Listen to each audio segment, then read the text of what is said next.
ನಮಸ್ಕಾರ, ಎಲ್ಲರಿಗೂ ಸ್ವಾಗತ. ಈಗ ನಾನು ನಾಗರ ಪಂಚಮಿ ಹಬ್ಬ ಬಂತು, ಅದಕ್ಕೆ ತಂಬಿಟ್ಟು ಉಂಡೆ ಮಾಡಬೇಕಲ್ಲ, ಅದಕ್ಕೆ ಹೆಂಗೆ ಮಾಡೋದು, ಏನೇನು ಸಾಮಗ್ರಿ ಬೇಕಂತ ಹೇಳ್ತೀನಿ ನೋಡಿರಿ. ಈಗಿದು ಕೊಬ್ಬರಿ ತುರಿ ಹೆರ್ಕೊಂಡೇನಿ, ಆಮೇಲೆ ಬಿಳಿ ಎಳ್ಳು, ಬೆಲ್ಲನ ಹಿಂಗೆ ಸ್ವಲ್ಪ ಸಣ್ಣ ಸಣ್ಣಗೆ ಹಿಂಗೆ ಹೆಚ್ಕೋಬೇಕು, ಅಥವಾ ನೀವು ಬೇಕಿದ್ರೆ ಹಿಂಗೆ ಹೆರುಮಣಿಲೇ ಹೆರ್ಕೋಬೇಕು. ನಿಮ್ಗೆ ಯಾವುದು ಅನುಕೂಲ ಅದ ಹಾಗೆ ಮಾಡ್ಕೋಬೋದು. ಅಂದರೆ ಆಣ್ ಮಾಡ್ತೀವಲ್ಲ ಸ್ವಲ್ಪ, ಅವಾಗ ಚಲೋ ಆಗ್ತದೆ ಲಘು ಮಾಡಲಿಕ್ಕೆ. ಆಮೇಲೆ ಇದನ್ನು ನೀವು ಸ್ವಲ್ಪ ಹಿಂದಿನ ದಿವಸನೇ ನಾವು ಪುಟಾಣಿನೂ ಸ್ವಲ್ಪ ಬೆಚ್ಚಗೆ ಮಾಡಿ ಮನೆಯೊಳಗೆ ಬೇಕಿದ್ರೆ ಮಿಕ್ಸರ್ ಮಾಡಿ ನೀವು ಚಾಳಿಸ್ಬೇಕಾಗ್ತದೆ. ಇಲ್ಲಾಂದ್ರೆ ಗಿರಣಿಗೆ ಹಾಕ್ಸಿದ್ರೆ ಅದು ಅಗದಿ ಸಣ್ಣಗೆ ಬಂದುಬಿಡ್ತದೆ. ನಾ ಈಗ ಇದನ್ನು ಮನೆಯೊಳಗೇ ಪುಡಿ ಮಾಡಿ ಮಿಕ್ಸರ್ನಾಗ ಚಾಳಿಸಿಟ್ಟೀನಿ ಪುಟಾಣಿ ಪುಡಿ. ಆಮೇಲೆ ಇದು ನಂದಿನಿ ತುಪ್ಪ, ನಿಮಗೆ ಯಾವ ತುಪ್ಪ ಬೇಕದು ತೊಗೋಬೋದು. ಈಗ ಇದನ್ನು ಹೆಂಗೆ ಉಂಡೆ ಮಾಡೋದು ಅಂಥೇಳಿ ನೋಡೋಣ ಬರ್ರಿ.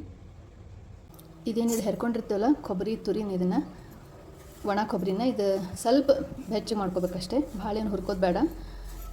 ಸ್ವಲ್ಪ ಬೆಚ್ಚಗೆ ಮಾಡ್ಕೊಂಡೇನೆ ಆಗ್ಯದ. ಈಗಿದು ತೆಗಿತೀನಿ. ಈಗ ಇವು ಎಳ್ಳು ಇರ್ತಲ್ಲ, ಬಿಳಿ ಎಳ್ಳು, ಇವನ್ನ ಸ್ವಲ್ಪ ಹುರ್ಕೊಳ್ಬೇಕು. ಇವು ಚುಟು ಪುಟು ಅಂತಾವು, ಅಂದ ಕೂಡಲೇ ತೆಗೆದು ಬಿಡಬೇಕು. ನೋಡ್ರಿ, ಇವು ಆಗ್ಯದ. ಈಗ ಇವು ಸ್ವಲ್ಪ ಚುಟು ಪುಟು ಅನ್ಲಿಕ್ಕತ್ತಾವು. ಇವನ್ನ ಈಗ ತೆಗೆದಿಡ್ತೇನೆ. ಈಗ ಉಂಡೆ ಕಟ್ಟು ಮೊದಲು ಏನು ಮಾಡಬೇಕು, ಇದನ್ನು ಪುಟಾಣಿ ಪುಡಿ ಇರ್ತದಲ್ಲ, ಇದನ್ನ ಒಂದು ಬುಟ್ಟಿಯೊಳಗೆ ಹಾಕೋಬೇಕು. ಆಮೇಲೆ ಕೊಬ್ಬರಿ ತುರಿ ಇರ್ತದಲ್ಲ, ಇದನ್ನು ಹಾಕೋಬೇಕು. ಅಂದರೆ ಸ್ವಲ್ಪ ಮಿಕ್ಸ್ ಮಾಡಿ ಇಟ್ಕೋಬೇಕು. ನಿಮಗೆ ಎಷ್ಟು ಕೊಬ್ಬರಿ ತುರಿ ಬೇಕು ನೋಡಿ ಹಾಕ್ಕೊಳ್ರಿ. ಹೆಚ್ಚಬೇಕಂದ್ರೆ ಹೆಚ್ಚು ಹಾಕ್ಕೊಳ್ರಿ, ಕಡಿಮೆ ಭಾಳ ಬಾಯಿ ಒಳಗೆ ಬರೋದು ಬೇಡ ಅಂದ್ರೆ ಸ್ವಲ್ಪ ಹಾಕ್ಕೊಳ್ರಿ. ಆಮೇಲೆ ಇವು ಎಳ್ಳು, ಇವು ಹಾಕಿದ್ರೇ ಭಾಳ ರುಚಿ ಆಗ್ತದೆ ಉಂಡೆ. ಇದನ್ನೆಲ್ಲ ಹಾಕಿ ಸ್ವಲ್ಪ ಇವನ್ನ ಹಿಂಗೆ ಮಿಕ್ಸ್ ಮಾಡಿಡಬೇಕು. ಹಿಂಗೆ ಇದನ್ನು ಕೊಬ್ಬರಿ ತುರಿ ಎಲ್ಲ ಹಾಕ್ಕೊಂಡು ಹಿಂಗೆ ಇದನ್ನು ಮಿಕ್ಸ್ ಮಾಡಿದ ಮೇಲೆ ಇದನ್ನು ಸ್ವಲ್ಪನೇ ನಾವು ಮತ್ತೊಂದು ಬುಟ್ಟಿ ಒಳಗೆ ಹಾಕೋಬೇಕು. ಯಾಕಂದ್ರೆ ಒಮ್ಮೆ ಇದಕ್ಕಷ್ಟು ನಾವು ಪಾಕ ಏನು ಹಾಕ್ಕೊಂಡ್ವಿ ಅಂದ್ರೆ ಬೆಲ್ಲದ ದಾಣ ಅದು ಕಟ್ಲಿಕ್ಕೆ ಬರೋಂಗಿಲ್ಲ. ಅದು ಇದು ಕಟ್ಟಲಿಕ್ಕೆ ಬರೋದಿಲ್ಲ. ಅದು ಬಿಸಿ ಇದ್ದಾಗ ಕಟ್ಟಬೇಕಾಗ್ತದಲ್ಲ, ಹೀಗಾಗಿ ಅಷ್ಟು ಲಘು ಲಘು ಆಗಂಗಿಲ್ಲ. ಅದಕ್ಕೇನು ಮಾಡಬೇಕು, ಸ್ವಲ್ಪ ನಾವು ಹಿಂಗಿಷ್ಟ ತಗೊಳ್ಬೇಕು. ಈಗ ಇದಕ್ಕೆ ಬೆಲ್ಲದ ಸ್ವಲ್ಪ ಪಾಕ, ಅಂದರೆ ಪಾಕ ಫುಲ್ ಮಾಡಬಾರ್ದು, ಸ್ವಲ್ಪ ಅದನ್ನು ಬೆಲ್ಲನ ಬಿಸಿ ಮಾಡಿ ಇದಕ್ಕೆ ಹಾಕಿ ಉಂಡೆ ಕಟ್ಟಬೇಕು. ಈಗ ಇದು ಬೆಲ್ಲ ಹೆರ್ಕೊಂಡದ್ದು ಹಾಕೀನಿ. ಈಗ ಇದಕ್ಕೆ ಸ್ವಲ್ಪ ನೀರು ಹಾಕಬೇಕು, ಭಾಳ ನೀರು ಹಾಕೋದು ಬೇಡ, ಸ್ವಲ್ಪ ನೀರು ಹಾಕಿ ನೋಡಿರಿ.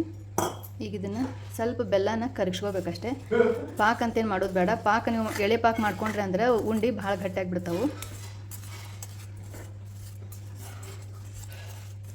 ಈಗ ಇದು ಸ್ವಲ್ಪ ನೀರು ಹಾಕಿದ್ನಲ್ಲ, ಒಂಚೂರು ಹಿಂಗಾಗಿ ಈಗ ಬೆಲ್ಲಿಗೆ ಇದು ಎಲ್ಲ ಚಲೋತ್ನಾಗ ಈಗ ಕರಗದಿದೆ. ಈಗ ಇದಕ್ಕೆ ತುಪ್ಪ ಹಾಕಿಬಿಡಬೇಕು.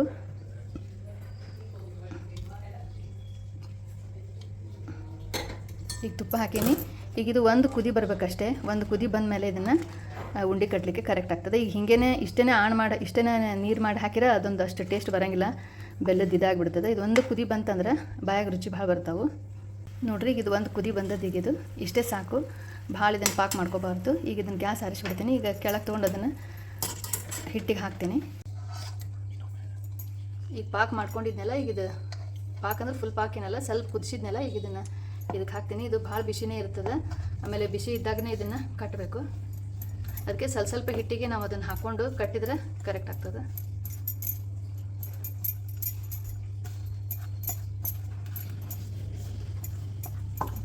ಈಗ ಇದು ಪಾಕ ಹಾಕೊಂಡು ಕೂಡಲೇ ಇದನ್ನು ಹಿಂಗೆ ಚಲೋತ್ನಾಗೆ ಕಲಿಸ್ಕೋಬೇಕು. ಮತ್ತು ಹಿಂಗೆ ಉಂಡೆ ಕಟ್ಟಬೇಕು. ಇದನ್ನು ಸ್ವಲ್ಪ ಹಿಂಗೆ ಚಪ್ಪಟ್ ಮಾಡಬೇಕು.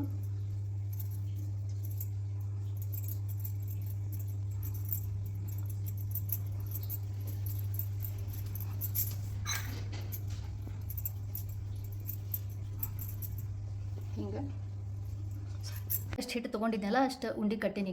ಈಗ ನಾನು ಮತ್ತೆ ಒಂದಿಷ್ಟು ಸ್ವಲ್ಪ ಹಿಟ್ಟು ಹಾಕ್ಕೊಂಡೀನಿ.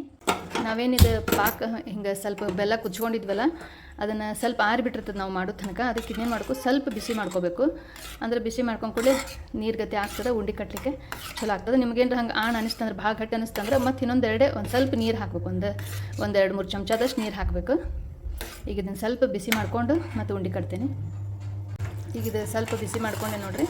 ನಾವು ಒಮ್ಮೆ ಪಾಕ ಹಾಕ್ಕೊಂಡು ಎಲ್ಲ ಕಟ್ಲಿಕ್ಕೆ ಅದು ಬರೋಂಗಿಲ್ಲ, ಬಿಸಿ ಇದ್ದಾಗೆ ಅದಕ್ಕೆ ಸ್ವಲ್ಪನೇ ನಾವು ಹಿಂಗೆ ಬಿಸಿ ಮಾಡ್ಕೋತ ಸ್ವಲ್ಪನೇ ಹಾಕಿ ಉಂಡೆ ಕಟ್ಟಬೇಕು.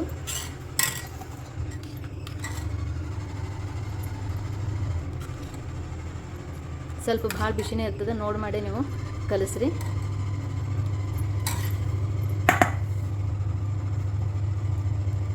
ಇದನ್ನು ಚಲೋತ್ನಾಗೆ ಎಲ್ಲ ಹಿಟ್ಟು ಕಲಿಸ್ಕೊಂಡು ಉಂಡೆ ಕಟ್ಟಬೇಕು. ನೀವು ಸ್ವಲ್ಪ ಉಂಡೆ ಮಾಡೋದಿತ್ತಂದ್ರೆ ಒಮ್ಮೆ ಪಾಕ ಮಾಡ್ಕೋಬಹುದು. ನಾವು ಭಾಳ ಉಂಡೆ ಕಟ್ಟೋದಿತ್ತಂದ್ರೆ ಹಿಂಗೆ ಸ್ವಲ್ಪನೇ ಹಾಕ್ಕೊಂಡು ಪಾಕ ಹಾಕಿ ಉಂಡೆ ಕಟ್ಟಬೇಕು. ತಂಬಿಟ್ಟು ಉಂಡೆ ರೆಡಿ ಆಗ್ಯಾವ. ನೀವು ಮಾಡಿ ನೋಡಿರಿ ಹೆಂಗೆ ಬರ್ತಾವ ಅಂಥೇಳಿ. ಆಮೇಲೆ ಕಾಮೆಂಟ್ಸ್ನಾಗ ಹೇಳ್ರಿ ನಿಮ್ಮದು ಉಂಡೆ ಹೆಂಗಾಗಿದ್ದು ಅಂಥೇಳಿ. ನಿಮಗೆ ಇದು ವಿಧಾನ ಸರಿ ಅನ್ನಿಸಿದ್ರೆ ನನ್ನ ಚಾನಲ್ನ ಲೈಕ್ ಸಬ್ಸ್ಕ್ರೈಬ್ ಮಾಡಿ ಮತ್ತು ಶೇರ್ ಮಾಡಿರಿ. ಧನ್ಯವಾದಗಳು.